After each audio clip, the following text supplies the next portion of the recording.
week. Oh, what am I supposed to do without my cell phone? Mixed Mornings with Kyle, Brian, and Sarah. Wake County Public Schools hopes to have a new district-wide cell phone policy in place for next school year. They met yesterday, the committee did, and they were proposing a brand new policy that would require students to keep their phones off and away during class, with some exceptions. But this has brought up a whole lot of feelings and a whole lot of opinions, and we encourage you to share yours. 919-860-1015. Yeah, I think that most of us in studio are for getting rid of them, and with the exception of, I know people have medical issues and all that jazz, and so you can have a form where you plead your case. That's what I think should happen, and then the administration at the individual school has a look at it and decides if it's a good enough case to have them keep their phone on during class. I just cannot see any reason, aside from, medical and whatnot, for them to have their phone on during class. It doesn't make sense to me. I agree. I mean, maybe it's just me being old school, but I think of it from a very common sense place. And I know that's where my mom, who is a teacher, my dad, who is a principal, would think of it, is from a very common sense place. When you're trying to talk to your child and they're on their cell phone, are they hearing anything that you say? And do you let it happen? No. So the point is you're supposed to give that same right to the teacher, because they have to lead a classroom of 20, 30, sometimes 40 students, and they can't police every kid that's on their cell phone. Therefore, the kids that are on their cell phones are usually not absorbing the full lessons, and we're seeing test scores and things go down. So not all because of cell phones, but cell phones playing a part of the new classroom and the new distracted classroom. Well, see, and that's where I say I don't have a problem with them having cell phones, but they've got to find a way to police the cell phones in the classroom. They've got to enforce the policy of it's either off, you're not, I want my daughter to have a cell phone in school. I want, especially in my case with my son Aiden, they go to the same school. If I need to get a hold of her because she's got to go take care of Aiden, I need to get a hold of her. Well, and that's a case that you could have with the form. But I still think having cell phones in schools is okay. They just have to find a way that they're not able to sit there and put their headphones in and listen to music during a class. Right. Like, how is that? That's where the problem is. I didn't even realize, as a mother of a elementary school kid, and I don't have teachers in my family, I didn't even realize that it was happening during class. I just think back to all my teachers at Hoggard High School.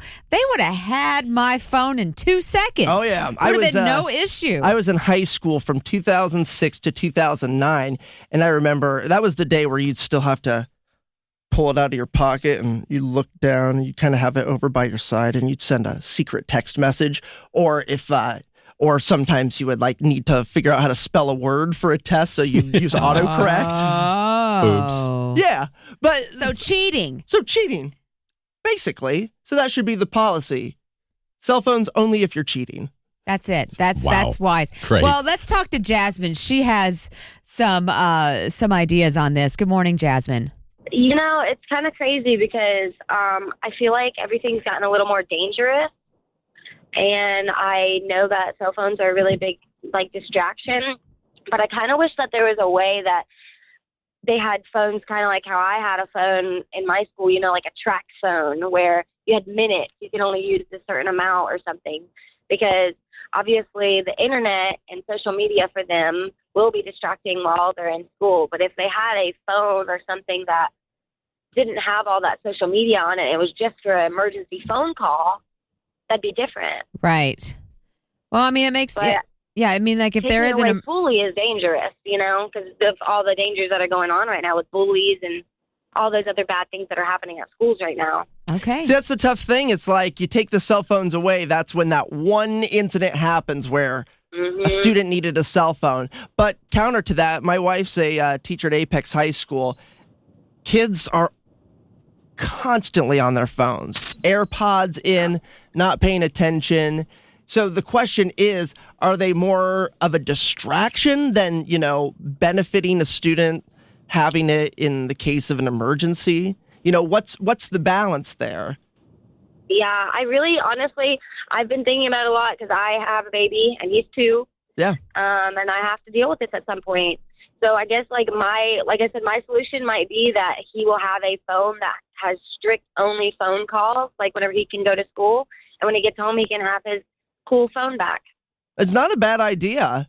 I mean, the only problem is with Wake County, you have to make a decision for the entire district, which means, if we were to propose your plan, then Wake County schools would have to buy burner phones for basically every single student to have just in case of an emergency. Or they would require it to be part of the school supplies. Exactly. So that's the tough thing about Wake County is you have to make a decision for like 10 million schools, and it has to be blanket. I mean, how more offended are you as a parent saying, hey, I'm going to take your child's phone? Because my mom used to be one of that parent that's like, I pay for the phone bill, you can't take it kind of deal. Oh, yeah. So would you rather be that person or a person that's like, I'll buy a spare phone so that if they lose it or drop it or whatever, they'll be fine. Oh, I get your point. It's a complicated issue. I definitely get that. Yes.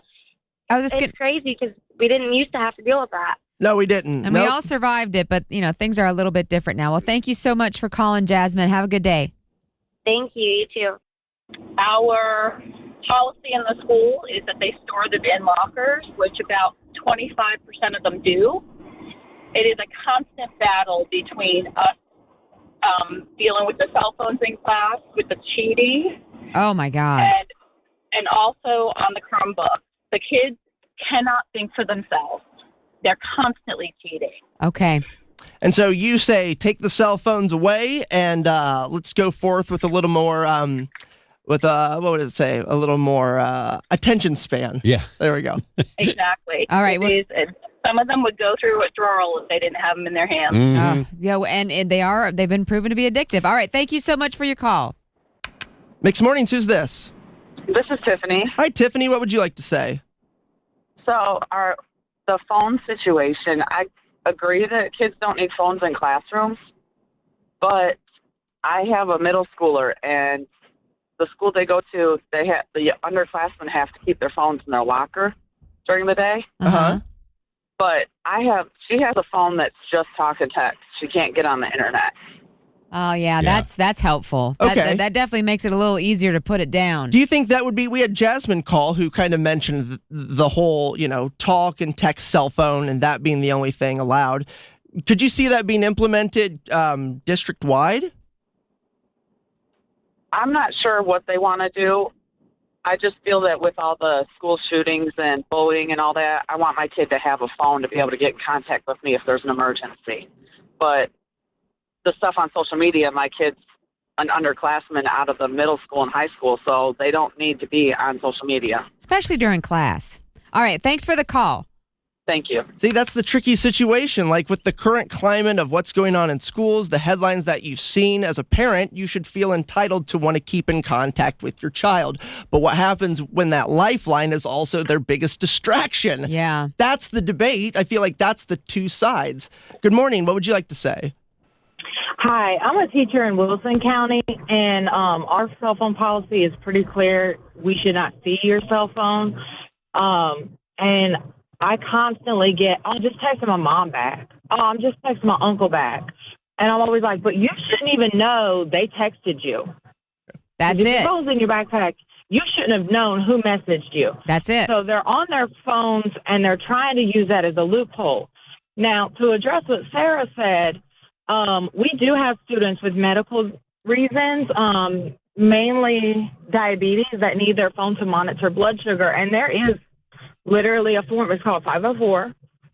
Mm-hmm. You can have it for a variety of reasons, but it basically allows you to have things that a typical student wouldn't have for your diagnosis or whatever it is. So all right. She is allowed to use her cell phone for that blood sugar thing. Okay. So there are kind of some workarounds, but yeah. All right. Well, thank you for your opinion. We really appreciate it. Thanks for calling. Thanks. Take care.